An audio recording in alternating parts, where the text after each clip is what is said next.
ठीक। भारत को एक संपूर्ण प्रभुत्व संपन्न, क्या संपूर्ण प्रभुत्व संपन्न, संपूर्ण प्रभुत्व संपन्न, क्या संपूर्ण प्रभुत्व संपन्न। जो संपूर्ण प्रभुत्व संपन्न है इसको देखेंगे, ठीक।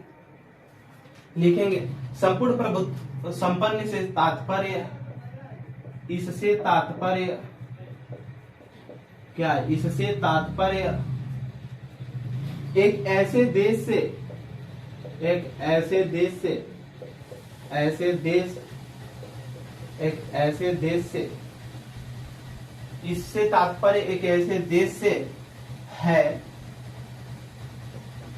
जो, यानी संपूर्ण प्रभुत्व संपन्न का तात्पर्य एक ऐसे देश से है जो अपने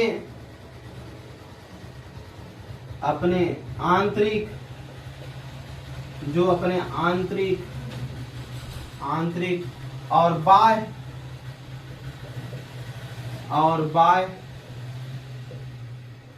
मामलों, बाह्य मामलों में निर्णय लेने में, निर्णय लेने में क्या हो, स्वतंत्र हो, क्या हो, स्वतंत्र हो। यानी इससे एक तात्पर्य एक ऐसे देश से है, यानी एक ऐसा देश या राज्य जो अपने आंतरिक और बाह्य जो मामले हैं, ठीक, कैसा आंतरिक और बाह्य मामले, कौन, एक ऐसा देश या राज्य निर्णय लेने में क्या हो, स्वतंत्र हो, तो क्या कहलाएगा, संपूर्ण प्रभुत्व संपन्न कहलाएगा, ठीक। अभी देखेंगे आंतरिक, आंतरिक स्वतंत्र और बाह्य स्वतंत्र। आंतरिक, आंतरिक, आंतरिक, ठीक, तीन तरीके की स्वतंत्रता, आंतरिक, फिर स्वतंत्र, ठीक,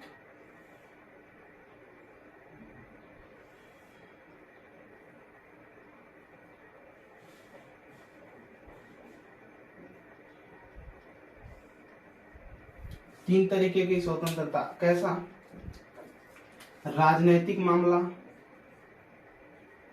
राजनैतिक मामला, वो राजनैतिक मामला में क्या हो, स्वतंत्र हो, ठीक। आर्थिक मामला में वो किस देश से व्यापार करना चाहता है उसमें स्वतंत्र हो। यही चीज अंग्रेजों के समय आजादी नहीं थी, जो कानून बनाते थे उसी के हिसाब से। सामाजिक मामला, वो किस देश के साथ अपना सामाजिक संबंध स्थापित करना चाहता है, क्या दोस्ती करना चाहता है, मित्रता करना चाहता है। आंतरिक दृष्टि से, आंतरिक दृष्टि से हम देखेंगे तो भारत का मतलब है अपने राज्य के अंदर, जो राज्य भारत राज्यों का संघ है, तो राज्यों के अंदर उसकी स्वतंत्रता है, क्या है, स्वतंत्रता है। कितने प्रकार की स्वतंत्रता है, तीन प्रकार की स्वतंत्रता, ठीक, तीन प्रकार की उसकी क्या है, स्वतंत्रता है। कैसा, राजनीतिक मामले में, यानी वो अपने अंदर कैसा राजनीतिक व्यवहार कैसा करेगा, किस राज्य के साथ कैसी सरकार बनाएगा, वो उसका राजनीतिक मामला है, इसमें कोई हस्तक्षेप नहीं होना चाहिए। आर्थिक मामला, वो किन किन राज्यों से कैसे कैसे क्या करेगा, कहाँ क्या उत्पादन हो रहा है, उसका व्यापार कैसे होगा, वो निर्णय लेने में स्वतंत्र हो। एक दूसरे का संबंध कैसा होगा, किस राज्य में क्या स्थापित करेंगे, उसका निर्णय लेने में भी स्वतंत्र हो। ये आंतरिक मामले की क्या हो जाएगी, स्वतंत्रता हो जाएगी। अब दूसरी तरफ देखेंगे बाह्य, क्या, बाह्य मामला, बाह्य मामला, बाह्य में देखेंगे बाह्य स्वतंत्रता, स्वतंत्रता, बाह्य स्वतंत्रता देखेंगे तो इसके भी तीन मामले निकलते हैं, ठीक, इसके भी तीन मामले निकलते हैं बाह्य स्वतंत्रता के भी। कौन कौन से देखेंगे, मित्र या शत्रु का चयन करना, मित्र या शत्रु का चयन करना, शत्रु का चयन करना, शत्रु का चयन करना, और फिर बात दूसरा देखेंगे इसमें युद्ध और शांति, युद्ध एवं शांति की घोषणा करना, ये सब थी वो उसके पास। फिर इसके बाद विदेशी नीति, ठीक, विदेशी नीति, विदेश के लिए कानून बनाना, दूसरे देशों से कैसा संबंध स्थापित करना है, इसके लिए कानून, व्यापार के लिए कानून, क्या ले आना है, क्या आयात क्या निर्यात करना है, उसके लिए कानून। ठीक, बाह्य स्वतंत्रता कैसी हो, मित्र या शत्रु का चयन करने की उसको स्वतंत्रता हो कि कौन सा देश हमारा शत्रु है हम उसके साथ संबंध नहीं करेंगे, कौन मित्र है उसके साथ संबंध रखेंगे, मिसाइल लेंगे, तोपे खरीदेंगे, ये सारी चीजें। युद्ध और शांति की घोषणा और उसको खत्म करने की स्वतंत्रता उसके पास होनी चाहिए। विदेशी नीति यानी हम एक दूसरे के कैसे संबंध स्थापित करेंगे उसके लिए नियम कानून बनाने के लिए, उस देश में वार्ता करने के लिए, बैठक करने के लिए हमारे पास स्वतंत्रता। तो ये रहे आंतरिक स्वतंत्रता और ये रही बाह्य स्वतंत्रता। यही अगर दोनों स्वतंत्रता मिली है तो कोई भी राष्ट्र या राज्य क्या कहलाएगा, संपूर्ण प्रभुत्व संपन्न कहलाएगा। यही चीज भारत में जो राज्य है, भारत राज्यों का जो संघ है, भारत में जो राज्य है, उत्तर प्रदेश राज्य, बिहार राज्य, उनको ये स्वतंत्रता नहीं मिली है आंतरिक और बाह्य स्वतंत्रता। ये मिलती तो कॉलर टाइट करके कहते हम संपूर्ण प्रभुत्व संपन्न है, यानी हम अलग एक मुल्क बनाएंगे, कोई रोक नहीं सकता, कोई उनको रोक ही नहीं सकता, अलग मुल्क बनाते। इसीलिए उत्तर प्रदेश बिहार राज्य सारे सब प्रांत हैं। ठीक, उनको अगर राज्य कहेंगे, हमेशा राज्य नहीं कहा जा सकता, उनको राज्य कहने का मतलब कि उनको आंतरिक और बाह्य दृष्टि से स्वतंत्रता। ठीक, इसलिए उत्तर प्रदेश बिहार राज्य नहीं, प्रांत है, प्रदेश है। ठीक, इनको राज्य कहा जाएगा लेकिन हर मामलों में राज्य नहीं कहा जा सकता। ठीक, आगे की तरफ इसमें हम दूसरा वर्ड देखेंगे।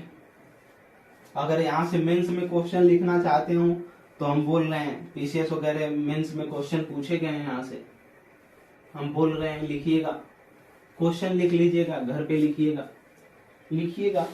भूमंडलीकरण के इस दौर में, भूमंडलीकरण का मतलब वर्तमान की दैनिक जीवन में जो स्थितियां चल रही हैं, भूमंडलीकरण के इस दौर में,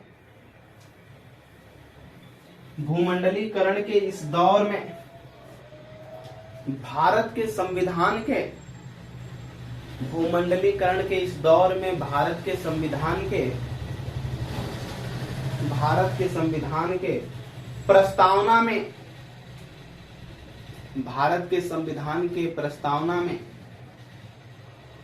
वर्णित संप्रभुता संपन्न, वर्णित संप्रभुता संपन्न, वर्णित संप्रभुता संपन्न का आदर्श, का आदर्श अप्रासंगिक हो गया है, अप्रासंगिक हो गया है। ठीक, टिप्पणी या चर्चा कीजिए, टिप्पणी या चर्चा कीजिए। दूसरा शब्द हम देखेंगे समाजवादी। क्या समाजवादी, क्या देखेंगे, समाजवादी। ठीक, समाजवादी, समाजवादी में देखेंगे समाजवाद का एक विचारधारा है। समाजवाद, समाजवादी जो है, समाजवाद का एक विचारधारा है, एक विचारधारा है, एक विचारधारा है। जो समाजवादी है, एक समाजवाद का क्या है, एक विचारधारा है जिसके महत्वपूर्ण तथ्य निम्नलिखित हैं, जिसके महत्वपूर्ण तथ्य निम्नलिखित हैं, महत्वपूर्ण तथ्य निम्नलिखित हैं, तथ्य निम्नलिखित है, निम्नलिखित है, निम्नलिखित है। ठीक, जो समाजवादी है इसका मतलब ये समाजवादी, समाजवादी। ठीक, इसके कई मामले हैं, देखेंगे हम इसमें। ये तो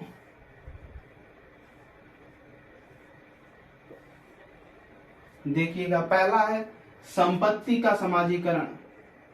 समाजवादी सरकार या स्थापना करने के लिए संपत्ति का क्या करना होगा, सामाजिकरण करना हो, सामाजिकरण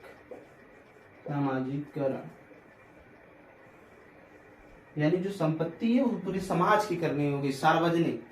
ठीक, किसी को बोलते हैं संपत्ति के पूरे समाज की होगी। ठीक, दूसरा देखेंगे इसमें समानता, क्या करनी, समानता। सबको कैसा देखना होगा, समानता के साथ देखना होगा। फिर आता है मजदूर व वंचित, मजदूर व वंचित, मजदूर व वंचित लोगों का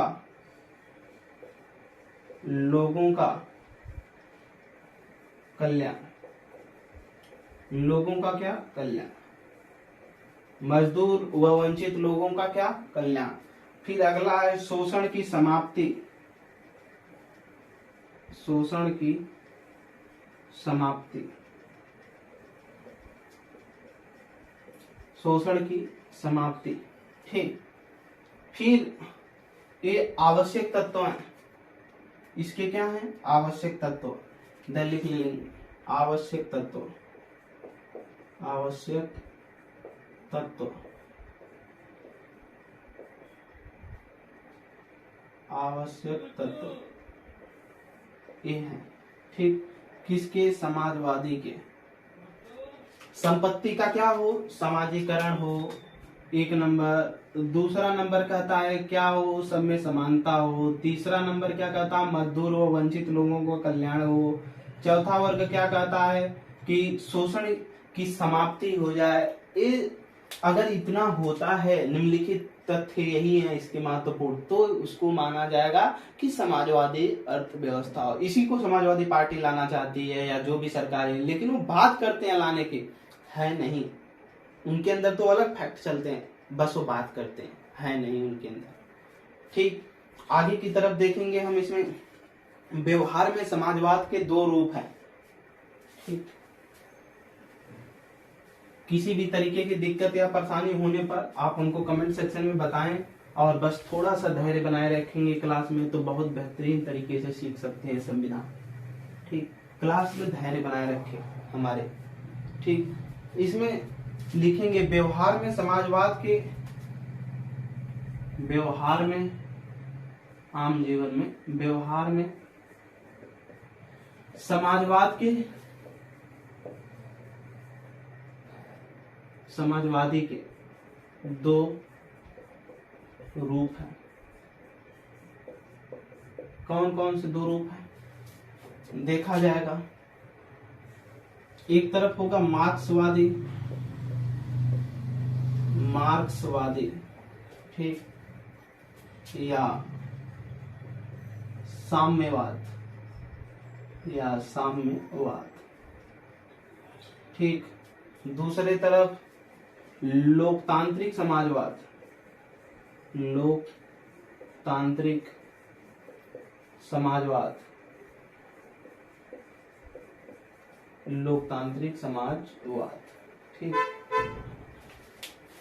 देखेंगे समाजवादी के दो पार्ट, एक और इधर दो। अब इनके बारे में देखेंगे। ठीक, इसके विचारक महात्मा गांधी थे, महात्मा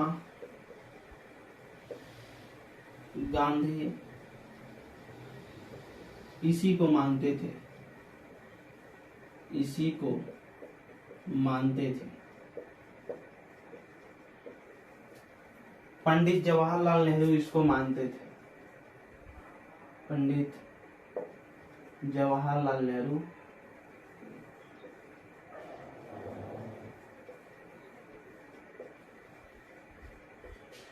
इसी को मानते थे, इसी को मानते थे। ठीक, किसको, लोकतांत्रिक समाजवाद को। ठीक, देखेंगे ये क्या अपेक्षा रखता है।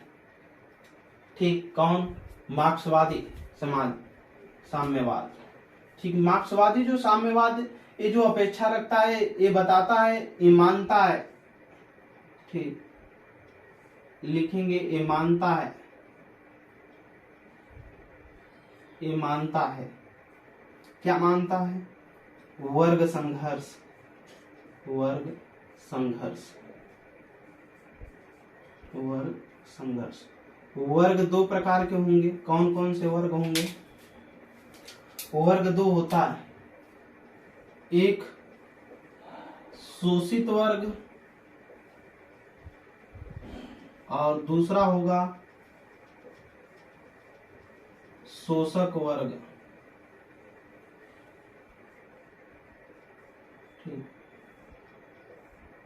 एक शोषित वर्ग जिसका शोषण हो रहा है और एक शोषक वर्ग जो उसका शोषण कर रहा है, वर्ग संघर्ष होगा। इन दोनों के बीच हमेशा संघर्ष चलता रहेगा। अभी समझाएंगे, पहले लिखिए इसको। फिर इसके बाद अगला, फिर जब संघर्ष होगा तो क्या होगी? क्रांति होगी। क्या होगा? क्रांति होगी। क्या आएगा? क्रांति।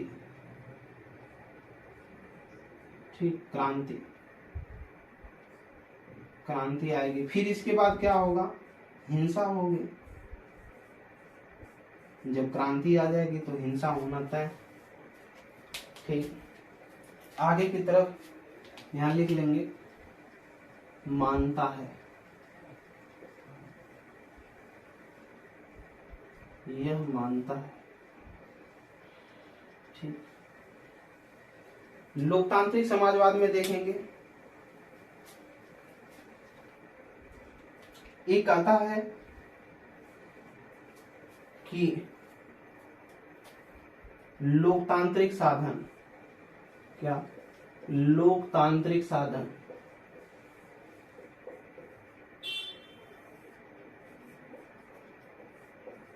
लोकतांत्रिक साधन की बात करता है, यानी जनता के पास साधन होना चाहिए।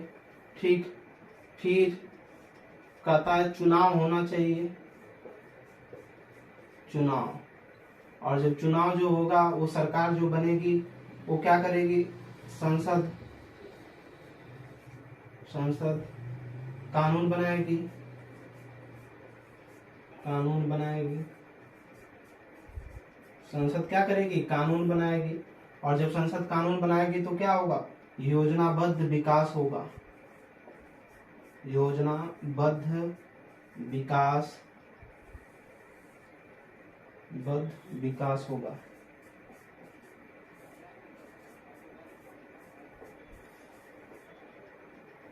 ठीक, नेहरू ने इसी को फॉलो किया। ठीक, इसी को। एक आता है कि जो लोकतांत्रिक समाजवाद है इसके प्रयोग से होगा, इसी से हो सकता है। इन्होंने लोकतांत्रिक समाजवाद को पंडित जवाहरलाल नेहरू ने माना। इन्होंने कहा कि जो लोकतांत्रिक साधन है, साधन जनता के पास हो जाए, सबके पास, हर जनता के पास साधन हो। फिर हम चुनाव करेंगे और जब चुनाव होगा तो उसमें जनता अपना वोट देगी और वोट देकर के जो प्रतिनिधि चुनेगी और चुन करके क्या भेजेगी? संसद में भेजेगी। और हम लोग जाकर के संसद में क्या करेंगे? कानून को बनाएंगे। और जब कानून बना लेंगे तो उसी कानून से फिर जनता के ऊपर लॉन्च किया जाएगा और लॉन्च होने के बाद वो कानून से क्या होगा? योजनाबद्ध तरीके से विकास होगा। लेकिन महात्मा गांधी और इसको जो कार्ल मार्क्स था, ठीक, कार्ल मार्क्स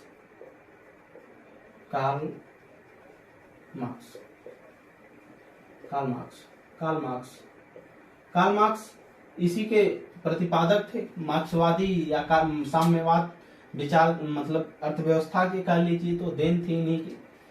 इस विचारधारा के जो लोग थे, इनका मानना था कि वर्ग संघर्ष होगा। क्या होगा? वर्ग संघर्ष होगा। कैसा वर्ग संघर्ष?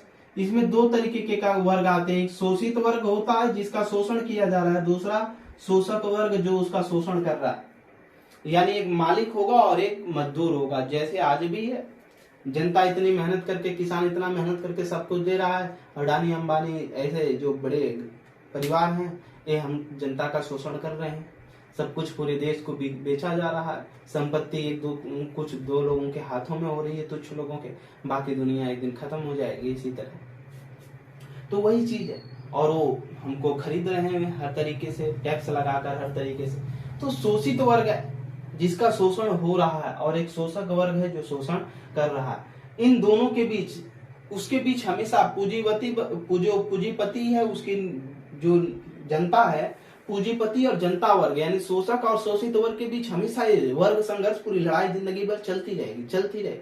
तो चलता रहेगा। और वर्ग संघर्ष के बीच क्या होती रहेगी? हमेशा बताया गया कि क्रांति चलती रहेगी। कार्ल मार्क्स ने बताया कि क्रांति होगी, और क्रांति जब चलेगी तो उसमें हिंसा होगी, यानी कई लोग मरेंगे, काटे जाएंगे, मारे जाएंगे, ये सारी चीजें होती रहे।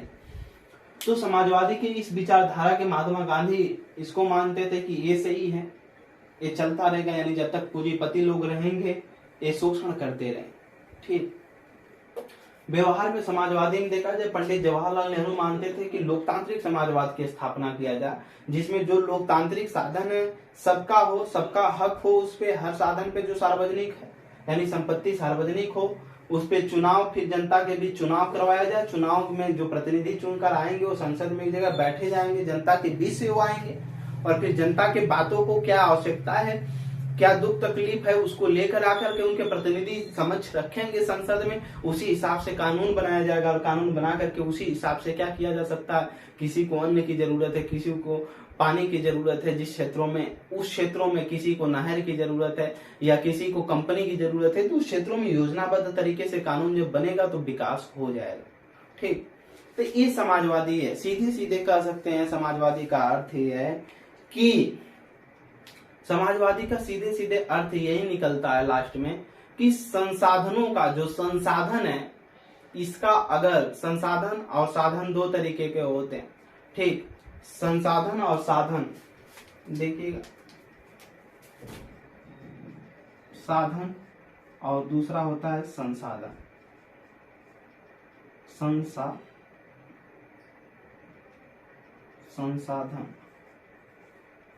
संसाधन और साधन।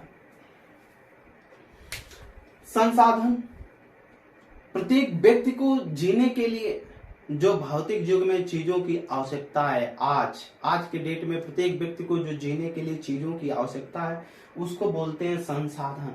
इन्हीं संसाधनों से साध्य बने हैं, इन्हीं से ये क्या बने हैं, संसाधनों से ही क्या बना है, साधन बना है, यानी साध्य बना है। ठीक। ये साध्य है, साध्य। ठीक। संसाधनों से ही साध्य हैं, न कि साध्य से संसाधन।